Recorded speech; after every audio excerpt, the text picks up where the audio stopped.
어머니 제발 나서지 좀 마세요. 어머니가 낄 자리가 있고 아닌 자리가 있는 거예요. 예전에 잠깐 외국에서 살았다고 어머니가 이런 일을 할 수 있다고 생각하세요? 오늘 사연은 이정자 씨의 사연입니다. 사연 시작 전 구독과 좋아요 버튼 눌러주시면 사연의 재미가 2배가 된답니다. 오늘의 사연 시작하겠습니다. 저는 올해로 70을 넘긴 이정자라고 합니다. 젊은 시절 저는 국제 외교와 통역 업무를 하며 바쁘게 살던 사람이었습니다. 언어에 능통했고 세계 여러 나라를 오가며 다양한 문화를 접하며 일했었죠. 하지만 결혼과 함께 모든 것이 바뀌었습니다. 제 남편의 집안은 종가였고 여성의 인권이 극도로 낮은 곳이었습니다. 시댁 어른들은 여자가 너무 똑똑해봤자 가정을 무너뜨리고 남편을 무시하게 된다며 저를 핍박했습니다. 저는 결혼 후에도 일을 계속하고 싶었지만 시어머니는 이를 극렬하게 반대했습니다. 제가 영어 원서를 보거나 외국 라디오를 듣는 것조차 못마땅해 하셨죠. 어느 날 시어머니는 제가 듣던 라디오를 아궁이에 던져버렸고 책들은 모두 불태워버렸습니다. 여자가 배워서 어디다 쓰려고 그러냐? 네 할 일은 남편 뒷바라지하고 애들 잘 키우는 거다. 그 말 한마디에 저는 저항할 수 없었습니다. 그렇게 저는 억눌린 삶을 살았습니다. 결혼하자마자 임신을 하게 되었고 하루가 멀다 하고 시어머니에게 시집살이를 당했습니다. 집안일은 물론이고 남편과 시댁 식구들의 시중을 드는 것도 제 몫이었죠. 힘들어도 버텼습니다. 저는 남편을 사랑했고 가정을 지키고 싶었으니까요. 하지만 그마저도 오래가지 않았습니다. 제가 35이 되던 해 남편이 갑작스러운 병으로 세상을 떠났습니다. 시댁에서는 절 위로하기는커녕 남편 잡아먹은 악기라고 저를 몰아세웠습니다. 그때부터 저는 남편 없는 종가집 며느리로서 더 혹독한 시집살이를 해야 했습니다. 시어머니는 끝까지 저를 미워했고 죽기 직전까지도 저를 괴롭혔습니다. 그렇게 저는 평생을 조용히 시골에서 살아왔습니다. 자식들을 키우는 것이 유일한 삶의 이유였습니다. 하지만 자식들 역시 시댁의 영향 아래 자랐고 저를 단순한 시골 노인으로만 여겼습니다. 저는 아이들에게 외국어를 가르치고 싶었지만 시어머니는 괜히 쓸데없는 걸 가르쳐서 애들 머리 아프게 하지 말라며 저를 막았습니다. 저도 어쩔 수 없었습니다. 결국 아이들은 제 과거를 전혀 모른 채 자랐고 저는 자연스럽게 그 시절을 잊은 듯이 살아갔습니다. 시간이 흘러 자식들은 모두 서울로 떠났고 저는 여전히 시골에서 혼자 살고 있습니다. 다행히 자식들은 각자 자리 잡고 잘 살고 있었습니다. 하지만 그들의 태도는 점점 변해갔습니다. 저를 그저 촌스러운 노인으로 취급하기 시작한 것이죠. 처음에는 큰아들이 말했습니다. 엄마, 이제 논밭 정리하고 서울로 올라오세요. 시골에서 혼자 사는 거 힘들잖아요. 저는 대답했습니다. 아니다. 나는 시골이 편하다. 그러자 큰아들은 한숨을 쉬며 말했죠. 엄마, 요즘 세상은 달라요. 그렇게 촌스럽게 살다가는 뒤처진다니까요. 올라오셔서 근처에 사시면서 손주들도 봐주시면 얼마나 좋아요? 그 말이 서운했지만 더 서러운 건 며느리들의 태도였습니다. 큰 며느리는 집에 내려올 때마다 저를 평가하듯 훑어보며 말했습니다. 어머님, 여기서 어떻게 사세요? 요즘은 다들 세련되게 사는데. 제가 웃으며 이 집에서 내 시아버지랑 행복하게 살았단다. 라고 말하자 큰 며느리는 눈을 흘기며 대답했습니다. 요즘은 그런 정만으로 사는 시대가 아니에요. 좀 깔끔하게 현대적으로 사셔야죠. 저는 그저 웃어넘겼지만 속으로는 참 씁쓸했습니다. 내가 평생을 희생하며 키운 자식들이었는데 이제는 나를 늙고 무능한 사람으로 여기는구나 싶었죠. 어느 날은 김치를 담가 보냈는데 큰 며느리가 전화를 걸어 말했습니다. 어머님, 요즘은 김치도 인터넷으로 주문해서 먹어요. 직접 담그느라 힘쓰지 마세요. 그런 거 보내시면 젊은 사람들은 부담스러워요. 순간 가슴이 철렁 내려앉았습니다. 저는 그저 좋은 마음으로 보냈을 뿐인데 며느리는 덧붙였습니다. 요즘은 그렇게 정성 부리는 거 안 해요. 어머님은 왜 자꾸 옛날 방식을 고집하세요? 그뿐만이 아니었습니다. 작은 아들도 서울로 올라오라고 성하였습니다. 작은 아들 집에 초대를 받아 올라갔는데 거기서 더 황당한 일을 겪었습니다. 식사를 하던 중 제가 젓가락질을 하다가 손이 떨렸는데 작은 아들이 툭 내뱉듯 말했습니다. 엄마, 이제 손도 떨리시는데 뭐하러 시골에서 밭일을 해요? 그러다 다치면 어쩌려고 그래요? 저는 대답했습니다. 내가 지금까지 농사일하면서 다친 적은 한 번도 없는데. 하지만 작은 아들은 피식 웃으며 대꾸했습니다. 엄마, 요즘은 다들 똑똑하게 살아야 돼요. 그게 무슨 자랑이라고. 솔직히 농사 같은 거 할 줄 아는 사람, 요즘 세상에는 필요도 없어요. 그 말을 듣는 순간 목이 꽉 막힌 것 같았습니다. 내가 평생 자식들 키우려고 밭일을 해왔는데 그게 쓸모없는 것이 되었다니.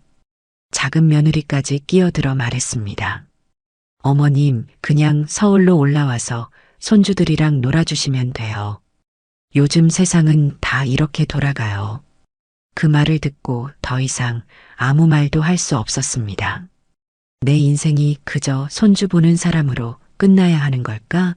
나는 그렇게 쓸모없는 늙은이가 되어버린 걸까? 그러던 어느 날 결정적인 일이 벌어졌습니다. 큰 며느리에게서 다급한 전화가 걸려왔습니다. 어머님, 큰일 났어요. 애 좀 봐주러 서울에 빨리 올라오실 수 있으세요? 저는 순간 무슨 일인가 싶어 놀랐습니다. 왜 그러니? 며느리는 당황한 목소리로 말했습니다. 애를 봐주시던 이모님이 갑자기 못 나오신다고 하셔서요. 그러더니 이어지는 말은 더 황당했습니다. 저희도 지금 정신이 없어서 애들 맡길 사람이 없어요. 학원도 데려다 줘야 하고 저녁도 챙겨줘야 하는데 어머님이 서울로 좀 올라와 주시면 안 될까요? 저는 순간 기분이 묘해졌습니다. 지금 나보고 아이를 봐주러 서울에 오라고? 하지만 저는 속으로 생각했습니다. 그래, 한번 두고 보자. 정말 내가 쓸모없는 사람인지 아니면 너희가 나를 몰랐던 것인지. 서울에 올라온 첫날부터 저는 당황스러움을 감출 수 없었습니다. 큰 며느리는 저를 반갑게 맞이하기는커녕 마치 직원에게 업무 지시하듯 말했습니다. 어머님, 일단 짐 푸시고 손주들 학원 스케줄 좀 알아두셔야 해요. 요즘은 학원도 종류가 많아서 복잡하거든요. 그러면서 그녀는 거실 탁자 위에 일정표를 쫙 펼쳐 놓았습니다. 한눈에 봐도 복잡한 스케줄이었습니다. 월요일, 수요일, 금요일은 수학학원, 화요일, 목요일은 영어 과외, 그리고 피아노랑 태권도 수업이 중간중간 섞여 있어요. 시간 맞춰서 잘 데려다 주셔야 해요. 저는 그 종이를 한참 들여다보다가 물었습니다. 너희는 바빠서 애들을 못 데려다 주니? 그러자 큰 며느리는 짜증을 내며 손을 내저었습니다. 아휴, 어머님. 저희가 얼마나 바쁜데요. 회사에서 정신이 하나도 없어요. 어머님이 좀 신경 써주셔야죠. 그리고는 저를 훑어보더니 비꼬듯 말했습니다. 어머님은 이런 거 잘 모르시죠? 요즘 부모들은 다들 바빠서 이렇게 스케줄 맞추는 게 필수예요. 저는 순간 속이 부글부글 끓었지만 참고 고개를 끄덕였습니다. 아이들을 위해서라면 도울 수 있다고 생각했으니까요. 하지만 이건 시작에 불과했습니다. 다음 날 아침 손주들의 아침을 준비하려고 부엌에 들어섰을 때 큰 며느리는 저를 힐끗 보더니 말했습니다. 어머님, 애들 밥은 건강식으로 해주세요. 탄수화물 적게, 단백질 위주로. 요즘 키 크려면 단백질 섭취가 중요하대요. 저는 빙그레 웃으며 물었습니다. 그래, 그럼 생선이나 두부 반찬을 좀 할까? 그러자 며느리는 눈을 굴리며 말했습니다. 아니요, 그건 좀 촌스럽고요. 계란 스크램블이나 아보카도 토스트 같은 걸로 해주세요. 저는 순간 멍해졌습니다. 내가 평생 해온 음식이 촌스럽다고? 하지만 별말 않고 아침을 준비했습니다. 그런데 밥을 차려놓고 보니 며느리는 거실 소파에 앉아 커피를 마시며 핸드폰을 보고 있었습니다. 저는 그녀가 곧 출근할 줄 알았는데 출근 준비는커녕 여유를 부리고 있었습니다. 아니, 너 출근 안 하니? 그러자 며느리는 피식 웃으며 말했습니다. 저 오늘 재택이에요. 근데요, 어머님. 낮에 애들 방 정리 좀 해주실 수 있어요? 요즘 애들이 공부하느라 정신이 없어서 방이 좀 엉망이라 어머님이 좀 정리해 주시면 좋을 것 같아요. 순간 당황스러웠습니다. 아니, 나는 손주들 돌봐주러 온 건데 집안일까지 해야 하나? 하지만 그것도 끝이 아니었습니다. 그날 오후 작은 며느리가 전화를 걸어왔습니다. 어머님, 서울 오셨다면서요? 잘 지내세요? 그래, 덕분에 잘 지낸다. 근데요, 저희 집에도 좀 와주실 수 있어요? 요즘 애들 간식 챙겨줄 사람이 없어서요. 저는 순간 할 말을 잃었습니다. 이게 뭐지? 나는 손주 보는 사람이 아니라 그냥 무료 가정부가 된 것인가? 그러던 어느 날 결정적인 사건이 벌어졌습니다. 그날 저녁 며느리는 거실에서 화상회의를 하느라 바빴습니다. 저는 손주들에게 저녁을 차려주고 설거지를 하고 있었습니다. 그런데 며느리가 전화를 받더니 갑자기 제 쪽을 돌아보며 말했습니다. 어머님, 빨래 좀 개켜주실 수 있어요? 저 오늘 너무 바빠서요. 저는 순간 멈칫했습니다. 너희 빨래를 내가 개켜야 하니? 그러자 며느리는 아무렇지 않게 말했습니다. 어머님, 저희는 바쁜데 어머님은 시간 많잖아요. 좀 도와주시면 좋죠? 그 말에 저는 깊은 한숨을 쉬었습니다. 그래, 나는 이 집에서 그냥 도와주는 사람일 뿐이구나. 하지만 저는 속으로 다짐했습니다. 그래, 한번 두고 보자. 정말 내가 아무것도 모르는 늙은이인지 아니면 너희가 나를 몰랐던 것인지. 그렇게 하루하루가 흘러갔습니다. 저는 손주들 학원 스케줄에 맞춰 뛰어다니고 집안일을 도맡아 했습니다. 하지만 며느리의 태도는 변하지 않았습니다. 오히려 시간이 갈수록 저를 당연한 듯 부려먹었습니다. 어느 날 아침 손주들을 학원에 데려다주고 돌아왔을 때였습니다. 현관문을 열고 들어가니 거실에 앉아 커피를 마시던 며느리가 핸드폰을 보며 한숨을 쉬었습니다. 아유, 정말 미치겠네. 이거 어떻게 하면 좋아? 저는 물컵을 내려놓으며 조용히 물었습니다. 무슨 일이니? 그러자 며느리는 저를 힐끗 보더니 마치 아무것도 모르는 사람을 대하듯 가볍게 웃으며 말했습니다. 아, 어머님이 아셔도 소용없어요. 요즘 글로벌 비즈니스 같은 건 어머님 세대에서는 이해하기 힘드실 테니까요. 저는 그 말을 듣는 순간 속에서 무언가가 끓어올랐습니다. 그래도 참고 가만히 있었습니다. 하지만 며느리는 계속해서 저를 가벼이 여겼습니다. 그날 오후 며느리는 퇴근 후 거실 소파에 앉아 있었습니다. 저는 저녁을 준비하고 있었고요. 그런데 갑자기 며느리가 다리를 꼬고 앉아 저를 보며 말했습니다. 어머님, 저녁 차리실 거면 샐러드도 하나 만들어주세요. 요즘은 다이어트식으로 먹어야 하거든요. 저는 고개를 끄덕이며 샐러드를 준비했습니다. 하지만 그 다음 말에 손이 멈췄습니다. 아, 그리고요. 애들 저녁 먹이고 나면 주방 정리 좀 싹 해주시면 좋겠어요. 저는 요즘 회사 일로 너무 피곤해서요. 그 말을 듣는 순간 제 머릿속에 스치는 생각이 있었습니다. 나는 손주들을 보러 온 게 아니라 이 집 가정부가 되어버린 거구나. 하지만 저는 아무 말도 하지 않았습니다. 아직은 때가 아니었으니까요. 며칠 후 며느리는 평소보다 더 초조한 모습이었습니다. 출근 준비를 하면서 연신 전화기를 붙들고 있었죠. 뭐라고요? 통역사가 못 온다고요? 지금 당장 대체 인원을 구해야 한다고요. 이 회의가 얼마나 중요한데. 며느리는 통화를 마치고 깊은 한숨을 내쉬었습니다. 아, 진짜 미치겠네. 이러면 회사에서 난리 날 텐데. 저는 조용히 다가가서 물었습니다. 무슨 일인데 그렇게 걱정하니? 그러자 며느리는 짜증 섞인 목소리로 대답했습니다.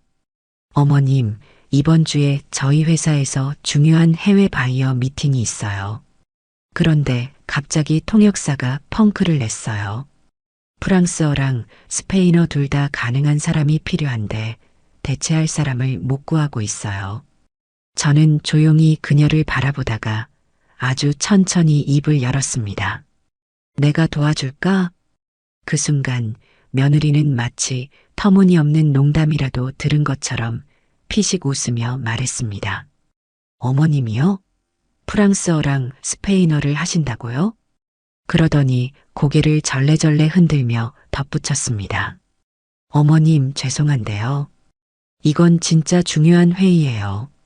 그냥 단어 몇 개 아는 걸로 되는 게 아니에요. 제대로 된 비즈니스 통역이 필요한 거라서요. 며느리는 저를 한심하다는 듯 바라보았습니다. 저는 그 모습을 보고 속으로 웃었습니다.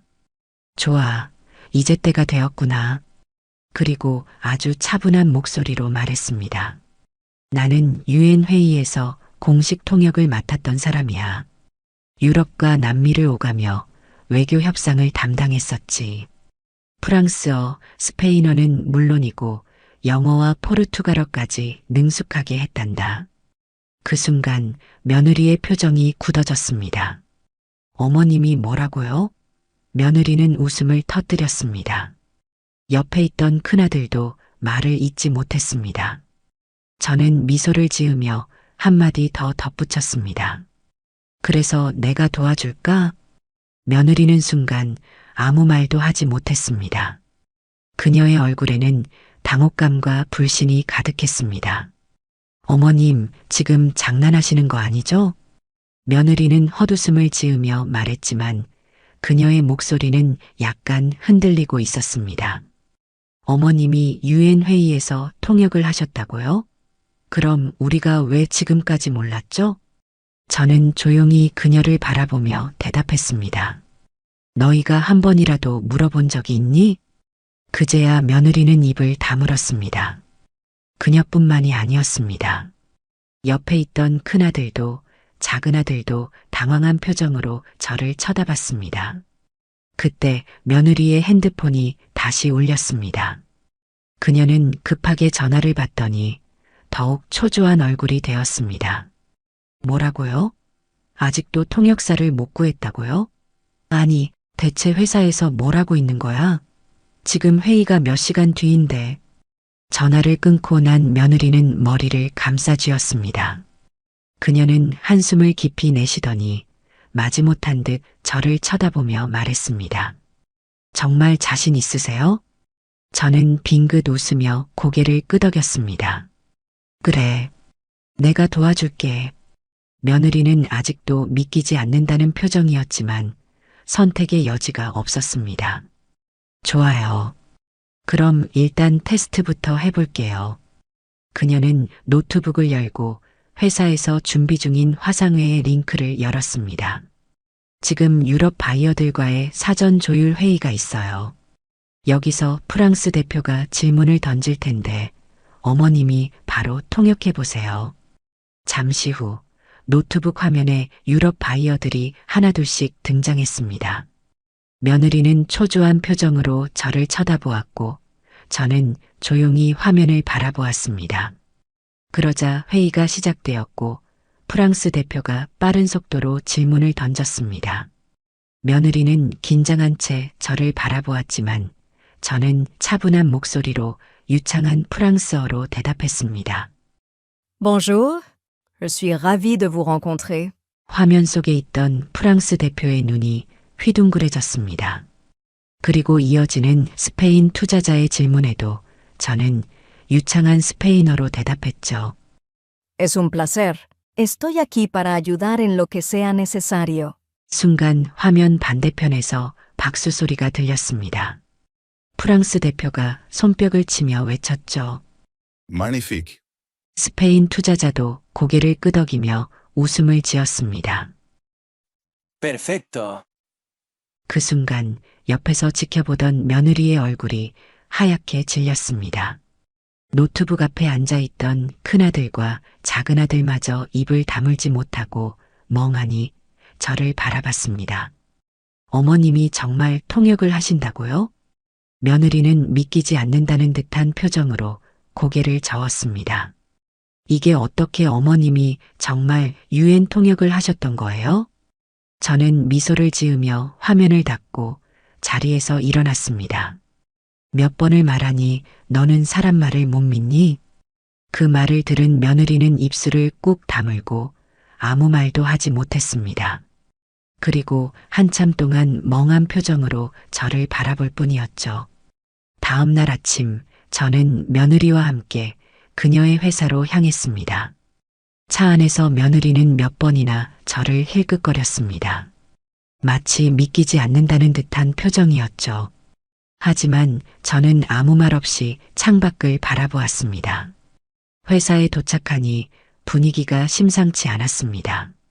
직원들은 바쁘게 오가며 초조한 얼굴로 회의 준비를 하고 있었습니다. 그때 한 직원이 다급하게 며느리에게 다가와 속삭였습니다. 팀장님, 아직도 통역사 못 구한 거 맞죠? 이대로 가면 정말 큰일이에요. 며느리는 얼굴을 찌푸리며 작게 대답했습니다. 대체 통역사를 구했어요. 그러자 직원은 안도의 한숨을 쉬며 물었습니다. 정말요? 다행이네요. 어떤 분이신데요? 그 순간 며느리는 입술을 깨물며 저를 힐끗 보더니 마지못해 말했습니다. 우리 시어머니세요. 네. 직원은 제 얼굴을 쳐다보며 황당하다는 듯 피식 웃었습니다. 팀장님, 장난하시는 거죠? 시어머니가 통역을 하신다고요? 그 소리를 들은 다른 직원들도 웅성거리기 시작했습니다. 아니, 진짜야? 팀장님, 시어머니가 통역사였어? 설마 그냥 집에서 외국어 공부하신 수준이겠지. 진짜 비즈니스 통역을 할 수 있겠어? 그들은 저를 흘끗거리며 속닥거렸습니다. 분명 비웃음이 섞인 시선이었죠. 하지만 저는 아무 말도 하지 않았습니다. 그래, 실컷 웃어라. 곧 너희가 얼마나 우스운지를 알게 될 테니까. 그렇게 시간이 흘러 드디어 중요한 미팅이 시작되었습니다. 회의실에는 프랑스, 스페인, 그리고 영국에서 온 바이어들이 자리 잡고 있었습니다. 그들은 깔끔한 정장을 차려입고 무거운 분위기 속에서 앉아 있었습니다. 회사 대표가 자리에서 일어나 인사를 건넸습니다. Bonjour. Welcome to our company. We are delighted to have you here today. 문제는 그 다음이었습니다. 대표의 발음은 어색했고 불안한 기색이 역력했습니다. 그 순간 프랑스 대표가 빠르게 질문을 던졌습니다. 그런데 회사 측에서는 아무도 그 말을 알아듣지 못했습니다. 대표는 난감한 표정으로 옆을 쳐다보았고 며느리는 당황한 기색이 역력했습니다. 그때 저는 조용히 자리에서 일어나 앞으로 나섰습니다. 그리고 프랑스 대표를 향해 프랑스어로 차분하게 대답했죠. Je vous remercie de votre présence ici aujourd'hui. Je suis ici pour vous assister tout au long de cette conférence. 프랑스 대표가 순간 놀란 표정으로 저를 바라봤습니다. 그리고 이내 미소를 지으며 고개를 끄덕였죠. Ah, parfait. Merci beaucoup. 이어지는 스페인 투자자의 질문에도 저는 유창한 스페인어로 대답했습니다. Estamos encantados de recibirlos hoy y esperamos una cooperación fructífera entre nuestras empresas. 순간 스페인 투자자도 입을 떡 벌린 채 저를 바라봤습니다. 그리고 감탄하며 손뼉을 쳤죠. Increíble. 아니, 저분이 진짜 통역을 하시는 거야? 팀장님 시어머니가 이런 분이셨다고? 하지만 가장 큰 충격을 받은 사람은 며느리였습니다. 그녀는 하얗게 질린 얼굴로 저를 바라보고 있었습니다. 저 사람이 우리 어머님이라고? 저렇게 능숙하게 외국어를 한다고? 라고 생각하는 표정이었습니다. 회의는 점점 무거운 분위기에서 화기애애한 분위기로 바뀌었습니다. 프랑스 대표와 스페인 바이어들은 저와 대화를 나누며 웃음을 터뜨렸고 심지어 영국 바이어도 저를 향해 엄지를 치켜 세웠습니다. 컨퍼런스가 끝난 후 프랑스 대표가 회사 대표를 향해 이렇게 말했습니다. 스페인 투자자도 웃으며 덧붙였습니다. 회사 대표는 고개를 끄덕이며 며느리에게 속삭였죠. 그렇게 회의는 성공적으로 끝났습니다. 회의가 끝나고도 며느리는 여전히 멍한 얼굴로 저를 바라보았습니다. 그녀뿐만이 아니었습니다. 회의실에 있던 모든 직원들이 웅성거리며 저를 쳐다보았죠. 그중 한 직원이 조심스럽게 물었습니다.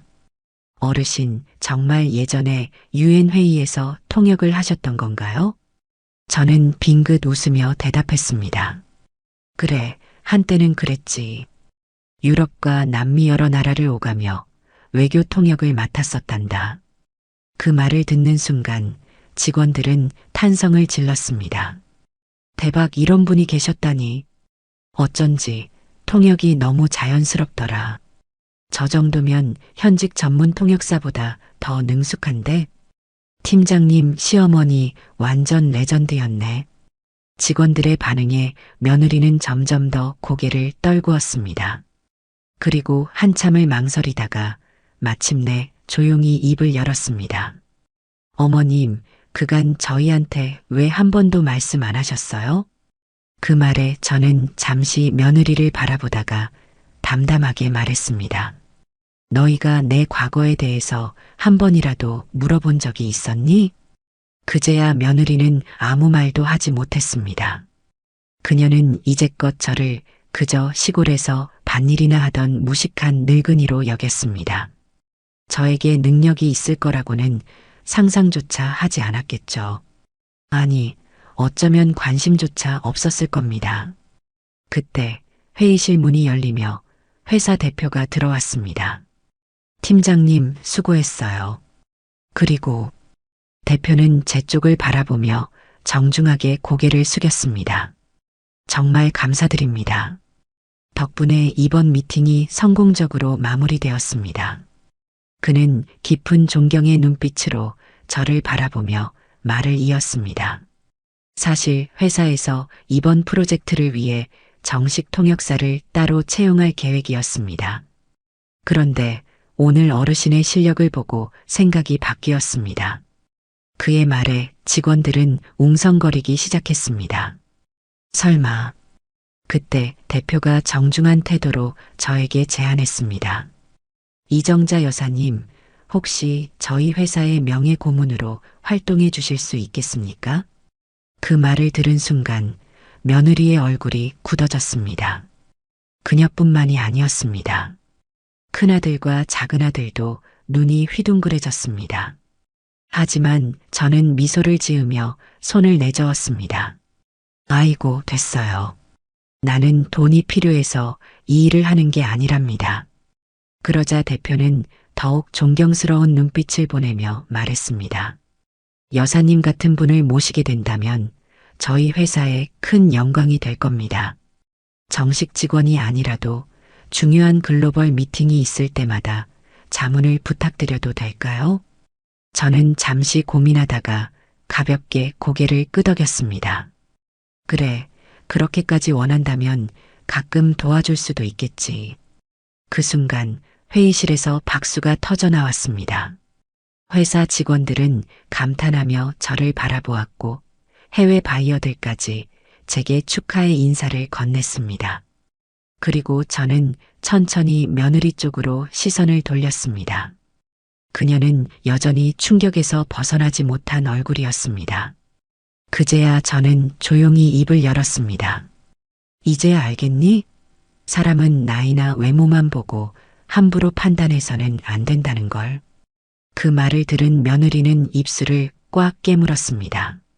그러다 마침내 그녀는 한 발짝 앞으로 다가와 고개를 깊이 숙였습니다. 어머님, 정말 죄송합니다. 제가 어머님을 너무 몰랐어요. 그리고 그녀의 눈가가 촉촉해졌습니다. 저는 어머님이 그냥 촌에서 밭일만 하며 사신 줄 알았어요. 그런데 어머님이 이렇게 대단한 분이셨다니 저는 그동안 너무 편견에 갇혀 있었어요. 저는 조용히 그녀를 바라보다가 따뜻한 미소를 지으며 말했습니다. 이제라도 깨달았다면 됐다. 그러자 며느리는 눈물을 훔치며 제 손을 꼭 잡았습니다. 앞으로는 절대 어머님을 무시하지 않겠습니다. 그리고 어머님을 진심으로 존경합니다. 그날 이후 모든 것이 변했습니다. 자식들은 더 이상 저를 무시하지 않았습니다. 이제는 오히려 저를 존경하며 제 의견을 먼저 물어보곤 했습니다. 큰아들도 어느 날 조용히 다가와 말했습니다. 엄마, 정말 대단해요. 왜 우리한테 그동안 말씀 안 하셨어요? 저는 빙긋 웃으며 대답했습니다. 말하지 않았던 게 아니라 너희가 한 번도 물어보지 않았던 거란다. 그리고 며느리의 회사에서도 큰 변화가 있었습니다. 그 후로 저는 가끔씩 회사에 초청받아 글로벌 미팅을 도와주었고 직원들은 저를 멘토라고 부르며 존경했습니다. 그리고 어느 날 며느리가 조용히 다가와 물었습니다. 어머님, 그런데 아무리 저희가 묻지 않았다고 해도 왜 그동안 조용히 계셨던 거예요? 왜 이렇게 훌륭한 경력을 가지고 계시면서 아무 말씀도 안 하셨던 거예요?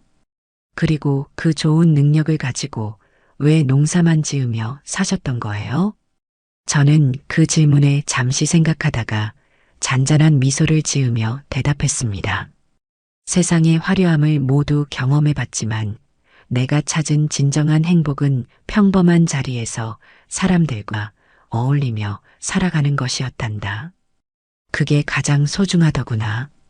그 말을 들은 며느리는 조용히 고개를 끄덕였습니다.